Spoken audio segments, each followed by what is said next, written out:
Bismillahirrahmanirrahim. Assalamualaikum warahmatullahi wabarakatuh.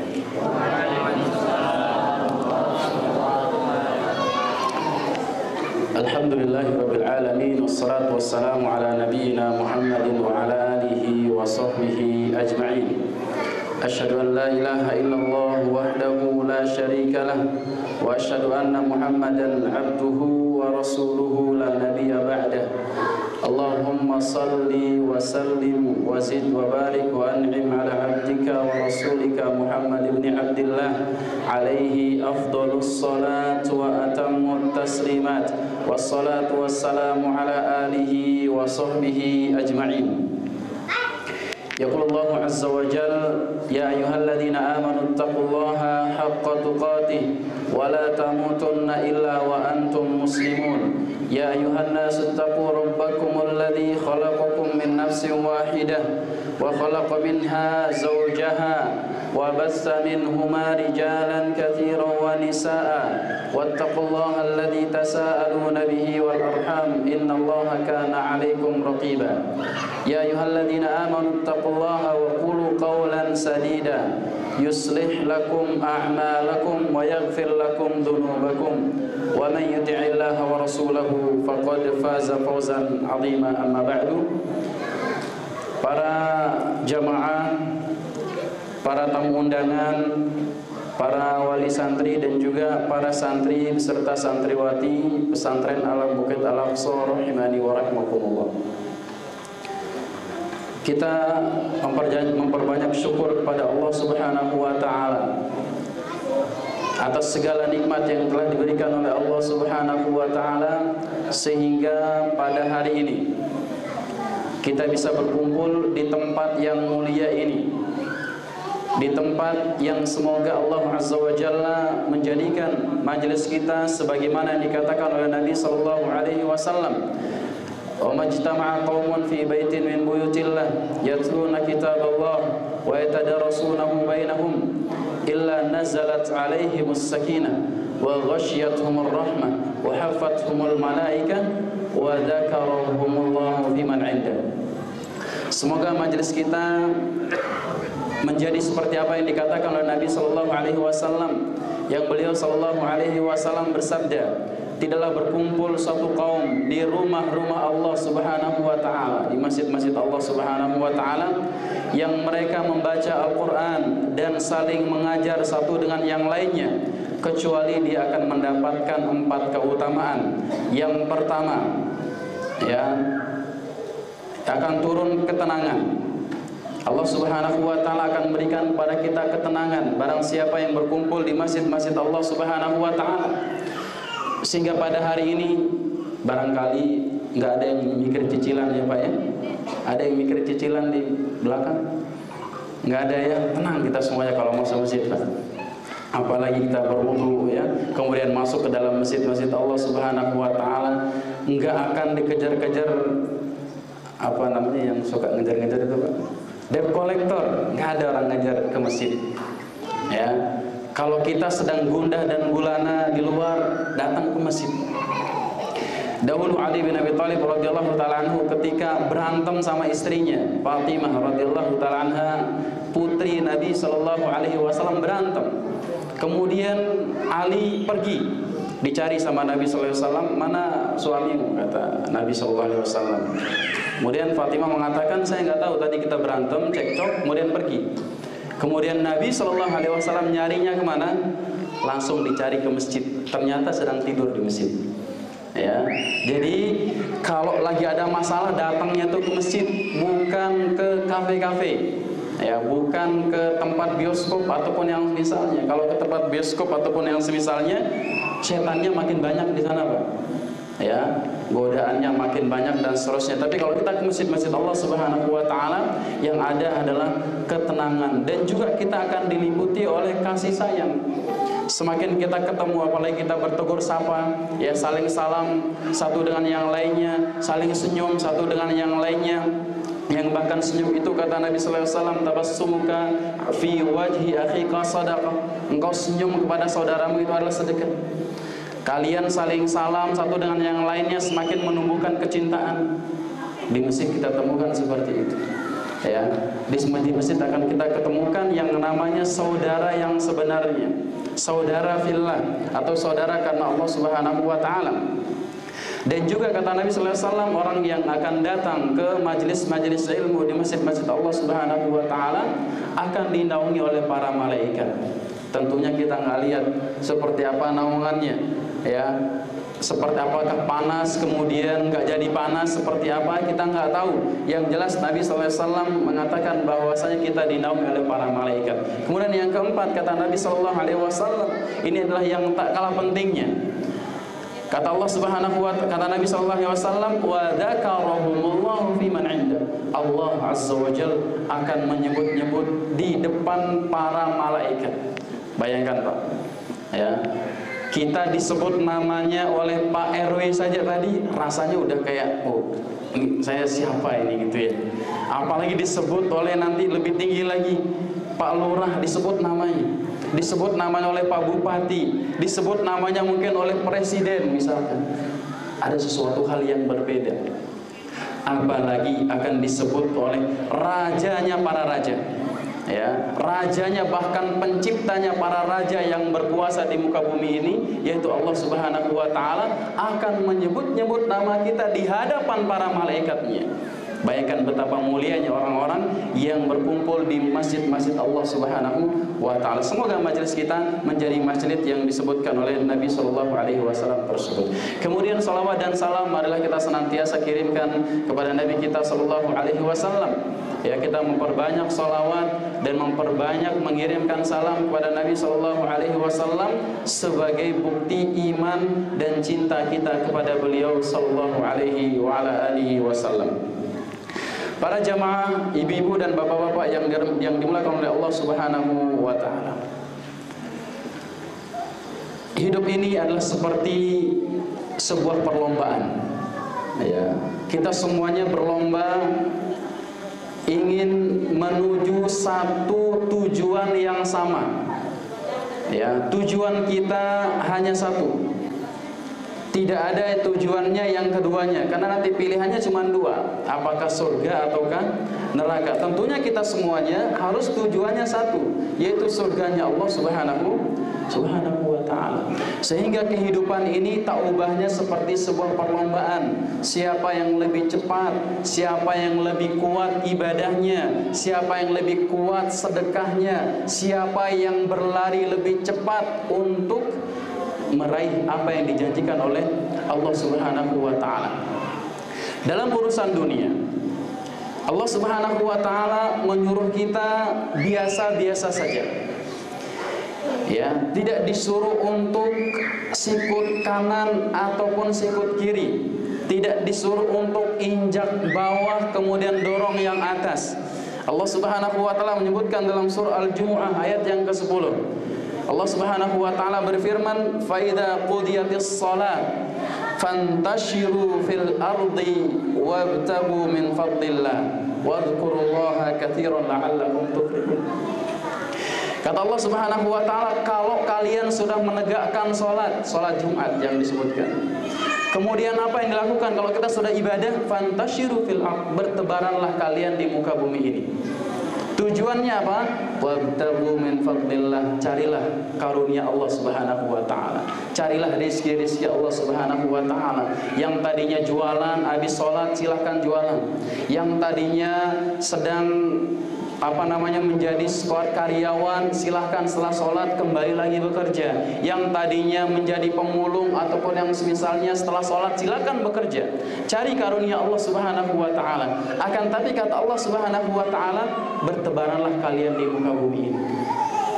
Adapun dalam urusan akhirat, dalam urusan kebaikan, Allah Subhanahu wa taala tidak menyuruh kita sebagaimana kita mencari rezeki di dunia, sebagaimana kita mencari urusan dunia. Yang pertama disebutkan di dalam surah Al-Baqarah ayat 148. Allah Subhanahu wa taala memotivasi kita untuk berbuat kebaikan dengan mengatakan fastabiqul khairat.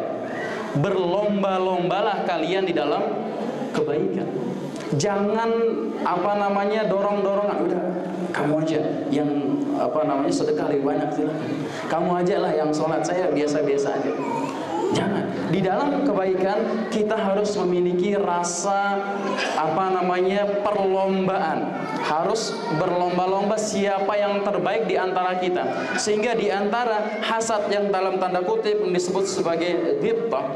Ya, ghibthah itu adalah sebuah keinginan untuk lebih baik daripada orang lain di dalam masalah kebaikan tanpa ingin menghilangkan kebaikan dari orang.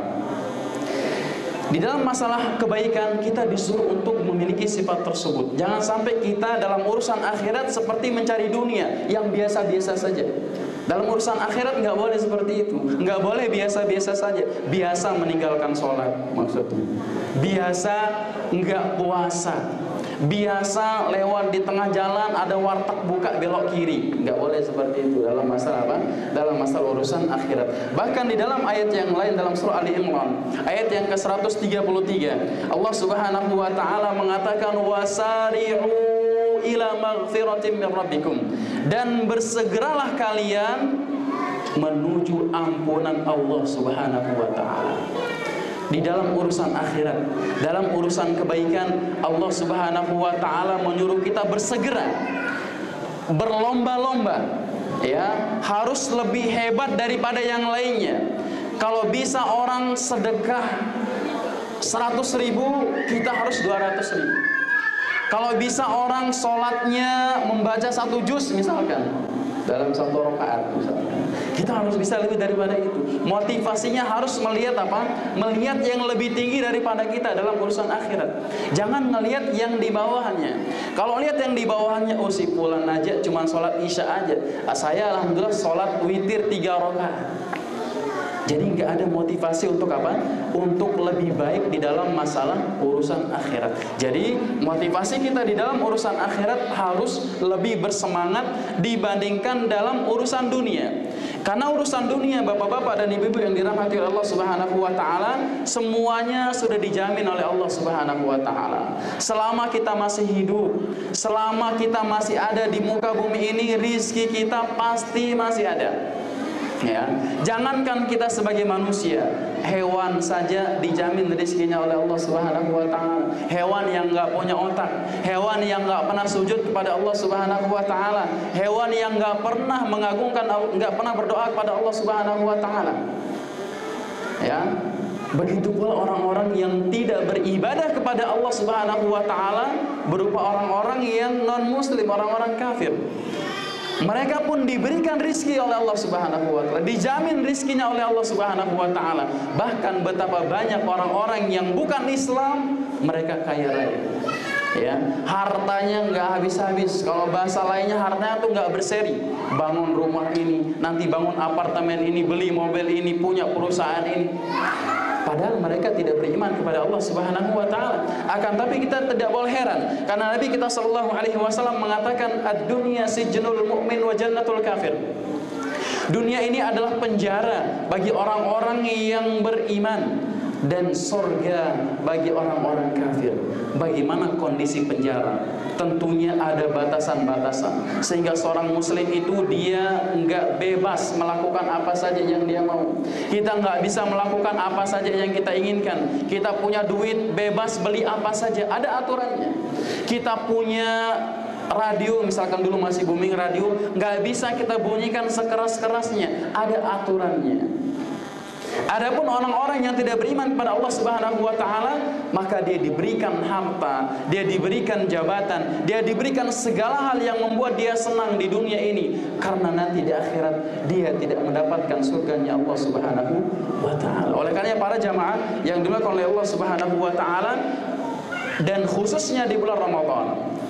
Bulan Ramadan ini kita tidak boleh merasa puas dengan ibadah yang sudah kita lakukan selama 19 atau 20 hari dengan sekarang. Kalau kita sudah merasa puas, maka hari-hari yang tersisa akan menjadi hari-hari yang biasa-biasa saja.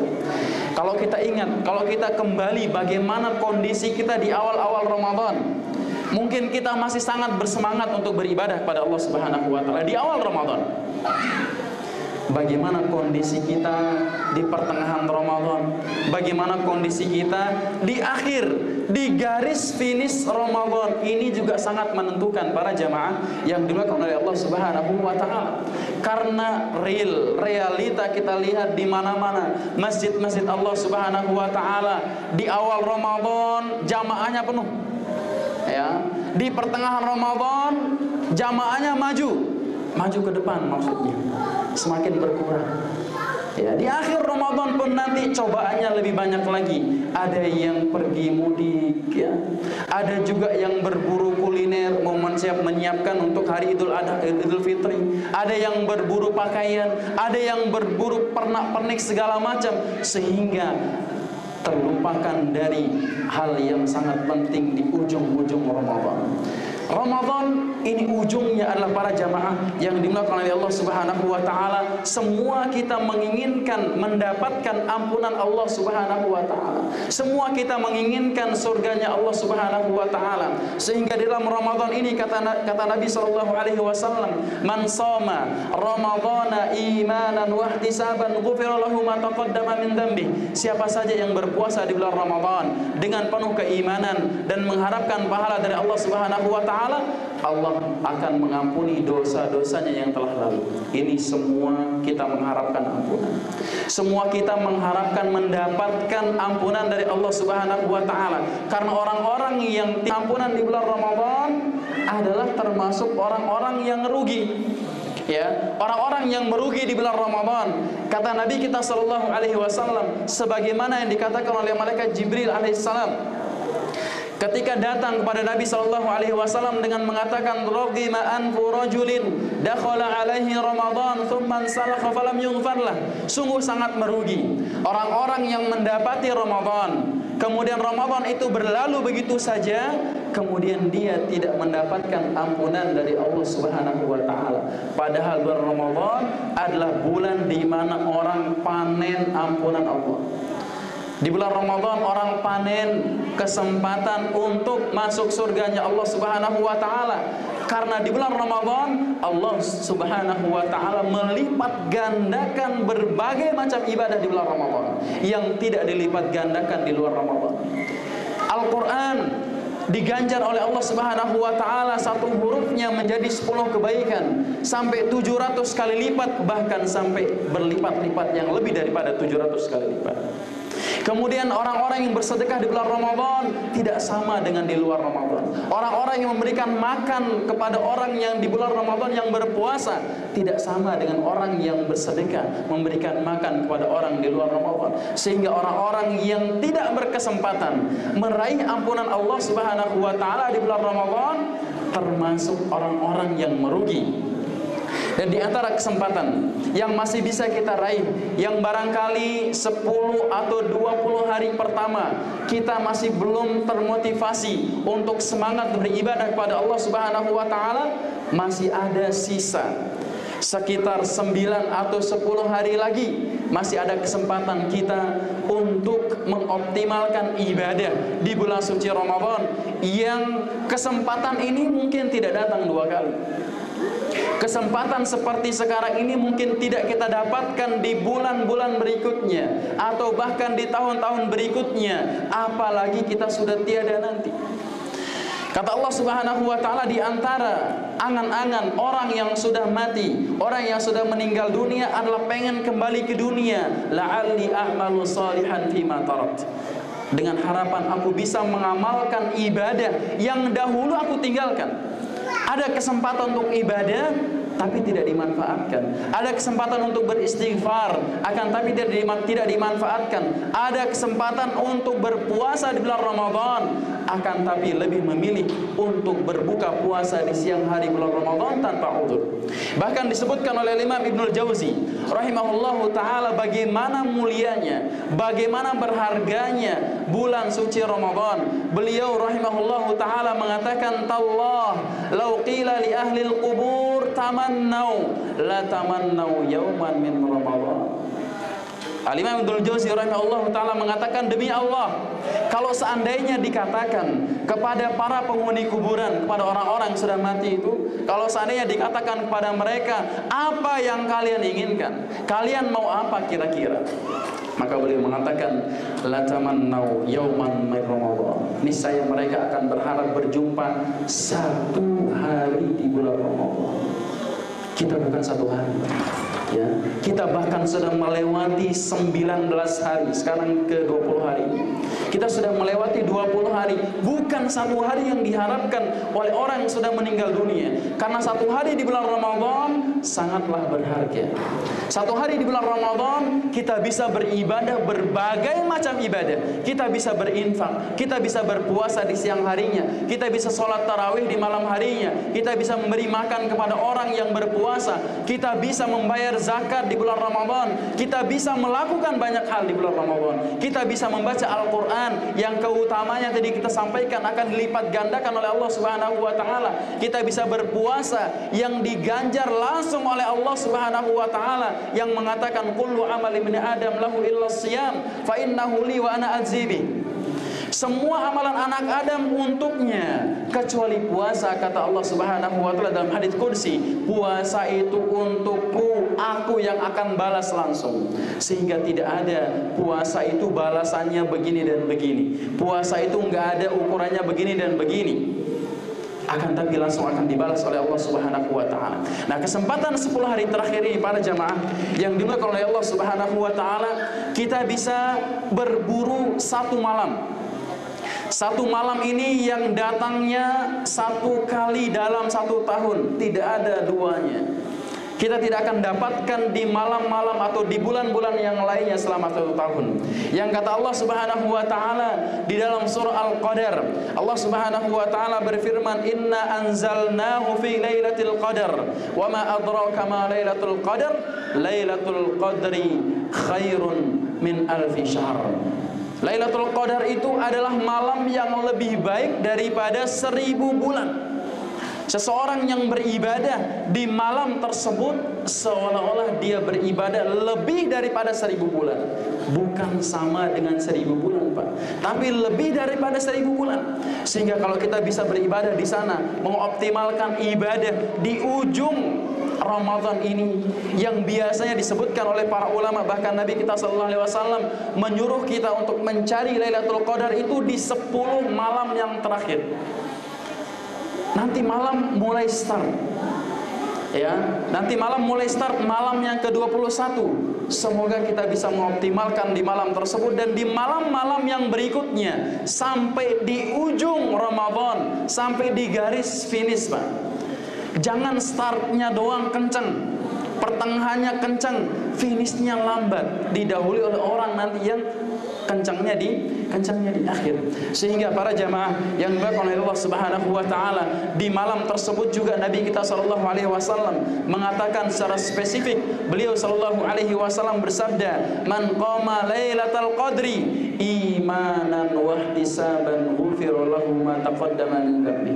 Siapa saja yang menegakkan malam Lailatul Qadar, siapa saja yang beribadah di malam Lailatul Qadar dengan penuh keimanan dan mengharapkan pahala dari Allah Subhanahu wa ta'ala, maka Allah Subhanahu wa ta'ala akan mengampuni dosa-dosanya yang telah lalu. Kita semuanya pengen mendapatkan ampunan dari Allah Subhanahu wa ta'ala. Semua kita melakukan dosa, semua kita pernah melakukan kemaksiatan, semua kita pernah melakukan dosa yang dilarang oleh Allah Subhanahu wa ta'ala. Akan tapi wa khairul khata'ina tawwabun, sebaik-baik orang melakukan dosa adalah yang bertaubat kepada Allah Subhanahu wa ta'ala. Sehingga para jamaah yang dimuliakan oleh Allah Subhanahu wa ta'ala, marilah kita senantiasa mengoptimalkan, ya, sisa-sisa terakhir, malam-malam terakhir, hari-hari terakhir di bulan Ramadan. Dan yang perlu diperhatikan bahwa ibadah itu juga bukan hanya di bulan Ramadan saja. Meskipun nanti kita sudah keluar dari bulan Ramadan, kita sudah berhari raya, kemudian kita sudah selesai dari bulan Ramadan, bukan berarti ibadah juga selesai para jemaah. Ya, bukan berarti dengan berlalunya Ramadan pergi kemudian ibadah itu selesai, tidak. Di luar Ramadan kita juga masih bisa beribadah. Karena hamba atau Rabb yang kita ibadahi di bulan Ramadan, dia juga yang kita ibadahi di luar Ramadan. Sehingga dikatakan bahwasanya kunu rabbaniyin wala takunu ramadhaniyin. Jadilah kalian hamba-hamba Allah, jangan menjadi hamba Ramadan. Apa yang dimaksud dengan hamba Ramadan? Yaitu orang-orang yang mengenal Allah hanya di bulan Ramadan saja. Orang-orang yang mengenal ibadah hanya di bulan Ramadan saja. Akan tapi hambanya Allah adalah orang-orang yang beribadah di bulan Ramadan. Begitu pula dia di luar Ramadan masih beribadah kepada Allah Subhanahu wa ta'ala. Kemudian yang terakhir, apabila sudah masuk di malam 10 malam yang terakhir, khususnya di malam-malam ganjil, yang juga disebutkan oleh sahabat yang mulia Ubay bin Ka'ab radhiyallahu ta'ala anhu, bahwasanya beliau mengatakan, demi Allah, aku tidak dapati malam Lailatul Qadar itu kecuali di malam 27. Dan ini sebagai penguat. Akan tapi tidak mesti juga di malam 27. Akan tapi kalau kita mendapati malam Lailatul Qadar, apabila kita berada di malam-malam ganjil khususnya, ataupun di malam-malam 10 hari yang terakhir, maka hendaknya kita memperbanyak mengucapkan apa yang dikatakan oleh Aisyah. Ketika Aisyah radhiyallahu taala anha bertanya kepada Nabi sallallahu alaihi wasallam, "Ya Rasulullah, idza waqaftu lailatul qadri ma aqul?" Wahai Rasulullah, kalau aku menemukan, kalau aku berjumpa dengan malam Lailatul Qadar, apa yang aku ucapkan ya Rasulullah? Maka Rasulullah sallallahu alaihi wasallam menjawab, "Quli, ucapkanlah, Allahumma innaka afuwun tuhibbul afwa fa'fu anni. Allahumma innaka afuwun tuhibbul afwa fa'fu anni." Ini zikir atau doa yang hendaknya kita memperbanyak membacanya di 10 hari terakhir, khususnya di malam-malam ganjil. Oleh karena para jemaah yang dimuliakan oleh Allah Subhanahu wa taala, di garis finish ini hendaknya kita berakhir dengan happy ending, Pak. Bapak-bapak tahu artinya happy ending, Pak? Apa arti happy ending? Akhir yang baik, Pak. Atau dalam bahasa Arabnya husnul khotimah. Kita akhiri Ramadan ini dengan baik. Jangan sampai kita akhiri Ramadan dengan tidak baik. Maksudnya apa? Di 10 hari terakhir yang harusnya kita lebih fokus dibandingkan dengan 10 atau 20 hari yang pertama, jangan sampai di 10 hari yang terakhir ketika Ramadan akan pergi, ketika Ramadan akan berakhir, kita malah semakin malas untuk beribadah. Dan ini juga ujian bagi para santri ini.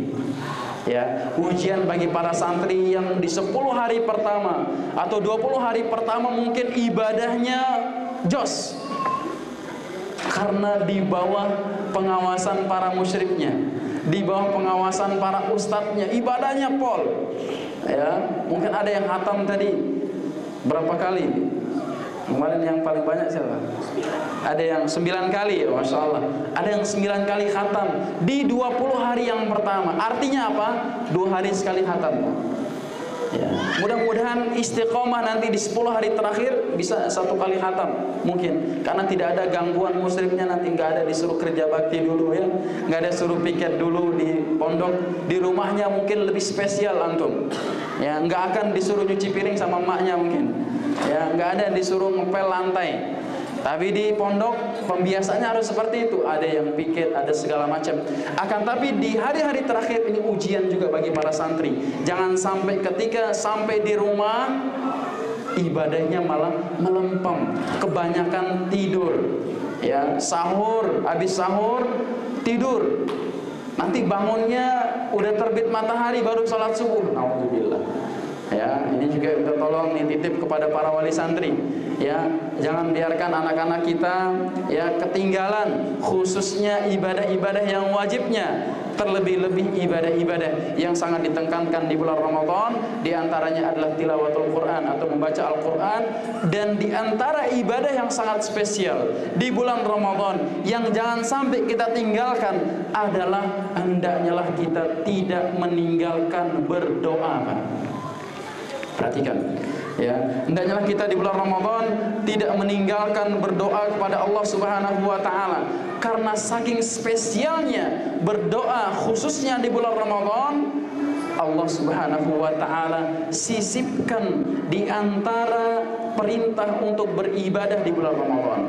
Bapak-bapak bisa lihat di surah Al-Baqarah ayat yang ke-183 sampai 188. Ayat 100 nanti bisa dibuka di rumah karena anak-anak sudah pada lihat jam semua ini. Ntar lagi ya Mas. Di dalam surat 83 Allah Subhanahu wa taala membicarakan tentang Ramadan. 84 Allah Subhanahu wa taala membicarakan tentang Ramadan. 85 Allah bicarakan tentang Ramadan. Di 86 Allah sisipkan tentang doa. Bahwasanya Allah Subhanahu wa taala mengatakan, aku dekat. Barang siapa yang berdoa kepadaku, aku pasti akan kabulkan. Kemudian 87 kembali Allah Subhanahu wa taala bahas masalah Ramadan. 88 Allah membahas tentang bulan Ramadan. Perhatikan betapa pentingnya doa di bulan Ramadan. Jangan sampai kita lalai dari berdoa di bulan Ramadan. Jangan sampai kita acuh tak acuh. Jangan sampai kita mengharapkan yang lain. Kita memperbanyak doa di bulan Ramadan sebagaimana kita juga memperbanyak ibadah-ibadah yang lainnya. Karena dengan kita berdoa, kita menunjukkan bahwasanya kita sangat butuh kepada Allah Subhanahu wa taala. Bahkan orang-orang yang enggak mau berdoa kepada Allah Subhanahu wa taala, Allah Subhanahu wa taala sebut sebagai orang-orang yang sombong, orang-orang yang angkuh, orang-orang yang enggak mau minta kepada Allah Subhanahu wa taala adalah orang-orang yang sombong. Sehingga di bulan Ramadan ini juga Nabi kita sallallahu alaihi wasallam mengatakan di antara orang yang akan dikabulkan doanya adalah orang-orang yang berpuasa. Khususnya di puasa Ramadan hendaknya kita memperbanyak doa kepada Allah Subhanahu wa taala, khususnya nanti ketika sudah keluar Ramadan, sebagaimana yang dilakukan oleh para ulama kita yang mereka berdoa 6 bulan setelah keluar dari Ramadan agar amal ibadah mereka diterima oleh Allah Subhanahu wa taala. Karena bila amal ibadah kita diterima di bulan suci Ramadan, kita menjadi orang-orang yang beruntung. Betapa banyak keuntungan kita dari Allah Subhanahu wa taala, betapa banyak pahala kita yang dilipat gandakan oleh Allah Subhanahu wa taala, sehingga semoga Allah Subhanahu wa taala menerima amal ibadah kita di bulan Ramadan. Semoga Allah Subhanahu wa taala menjadikan kita orang-orang yang keluar dari bulan Ramadan dengan meraih predikat orang-orang yang bertakwa, dengan meraih predikat orang-orang yang mendapatkan ampunan dari Allah Subhanahu wa taala, dan meraih predikat orang-orang yang tercatat sebagai penghuni surganya Allah Subhanahu wa taala. Ini yang dapat Anda sampaikan. Semoga yang sedikit ini bermanfaat untuk Anda pribadi dan kepada para jamaah sekalian. Apabila ada yang benar maka itu dari Allah Subhanahu wa taala. Apabila ada yang kurang maka itu dari kekurangan ilmu saya pribadi. Allah Subhanahu wa taala terhapuskan dari segala macam bentuk kesalahan dan kekurangan. Subhanakallahumma wa bihamdika asyhadu an la ilaha illa anta astaghfiruka wa atubu ilaik. Wassalamualaikum warahmatullahi wabarakatuh.